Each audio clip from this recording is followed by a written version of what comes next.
നമ്മളൊക്കെ വീട്ടിലെ കുടിവെള്ളത്തിൽ ക്ലോറിൻ്റെ അമിതമായ മണമോ അല്ലെങ്കിൽ ബോർവെല്ലിൽ എടുക്കുന്ന വെള്ളത്തിന് ചീഞ്ഞ മുട്ടയുടെയോ അല്ലെങ്കിൽ പടക്കത്തിൻ്റെയോ സ്മെല്ല് അടിക്കുകയാണെങ്കിൽ അത് സിമ്പിളായിട്ട് ഒഴിവാക്കാനുള്ളൊരു ട്രിക്കാണ് ഇന്നത്തെ വീഡിയോയിൽ നിങ്ങൾക്കായി പങ്കുവയ്ക്കുന്നത്.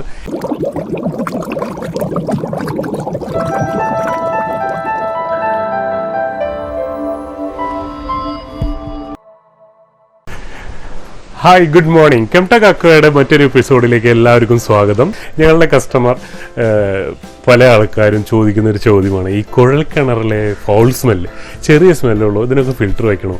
അല്ലെങ്കിൽ ഈ ക്ലോറിൻ്റെ സ്മെല്ലുണ്ട് ചെറിയതായിട്ട്, വേറെ പ്രശ്നങ്ങളൊന്നുമില്ല, ഇതിന് ഫിൽറ്റർ വെക്കണോ? ഞങ്ങൾ അവരോട് പറയുന്ന ഒറ്റ വാക്കുള്ളൂ, ചെറിയ എന്തെങ്കിലും സ്മെല്ലുണ്ടെങ്കിൽ നിങ്ങൾ ഫിൽറ്റർ വെക്കേണ്ട കാര്യമില്ല. വെള്ളത്തിലെ ചെറിയ ക്ലോറിൻ്റെ സ്മെല്ലും വെള്ളത്തിലെ പടക്കത്തിൻ്റെ പോലെ ഈ മറ്റേ കുഴൽക്കിണറിൽ നിന്ന് വരുന്ന വെള്ളത്തിനുള്ള മുട്ടയെ കെട്ട സ്മെല്ലൊക്കെ ഉണ്ടെങ്കിൽ വളരെ സിമ്പിളായിട്ട് ഒഴിവാക്കാവുന്നുള്ളൂ. എങ്ങനെയാണെന്ന് നോക്കി നോക്കാം.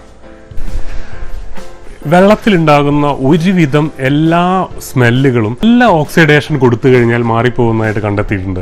നമ്മളൊരു പ്യൂരിഫയറോ ഫിൽറ്ററോ പിടിപ്പിക്കുന്നതിന് മുന്നേ തന്നെ ഇതേപോലുള്ള ഓക്സിജനുമായിട്ടുള്ള നമ്മളെ വെള്ളം സമ്പർക്കപ്പെടാൻ പരമാവധി അവസരം ഒരുക്കുകയാണെങ്കിൽ ഒരുവിധം സ്മെല്ലൊക്കെ വേഫറായി പോകും. അതിലും കൂടി പറ്റിയില്ലെങ്കിൽ മാത്രം പിന്നീട് ഒരു ഫിൽറ്ററിലേക്കോ പ്യൂരിഫയറിലേക്കോ ചിന്തിച്ചാൽ മതി. നമ്മളുടെ വാട്ടർ ടാങ്കിൻ്റെ മൂടി തുറന്നു വയ്ക്കുക.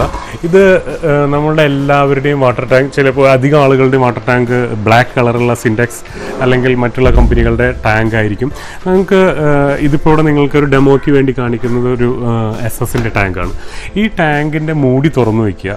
ഈ തുറന്നു വയ്ക്കലാണ് ഏറ്റവും ബെസ്റ്റ് മാർഗം വെള്ളത്തിൻ്റെ സ്മെല്ല് പോവാൻ വേണ്ടിയും വേഫറാവാൻ വേണ്ടിയും. അപ്പോൾ നിങ്ങൾ ഈ വെള്ളം തുറന്നു വയ്ക്കുമ്പോൾ ഇതിലേക്കകത്തേക്ക് മറ്റു മാലിന്യങ്ങൾ വീഴാതിരിക്കാൻ വേണ്ടിയിട്ടുള്ളൊരു മാർഗ്ഗമാണ് പറയുന്നത്. നിങ്ങൾ ഒരു വെൽഡിംഗ് വർക്ക്ഷോപ്പിൻ്റെ അവിടെ പോയി ഒരു ചെറിയ കമ്പി 5 mm, ഇത് ഏകദേശം ഒരു 1/2 കിലോ വരുന്നൊരു കമ്പിയുടെ സെറ്റാണ്. 5 mm ചെറിയ കമ്പി കൊണ്ട് നിങ്ങൾ ടാങ്കിൻ്റെ ടോപ്പ് ഡയമെൻഷനിൽ ഒരു റിങ് വളച്ചെടുക്കുക. എന്നിട്ടൊരു 4 സ്റ്റെം ഇങ്ങനെ വെൽഡ് ചെയ്ത് പിടിപ്പിച്ച് വയ്ക്കുക. മേ ബി ഞാനിത് ഉണ്ടാക്കിയത് ഒരു 200 rupees കൊടുത്തിട്ടാണ്. 200 രൂപയ്ക്ക് അവർ ഈ മൊത്തം മെറ്റീരിയൽ അടക്കം എനിക്ക് സെറ്റ് ചെയ്ത് തന്നിട്ടുണ്ട്.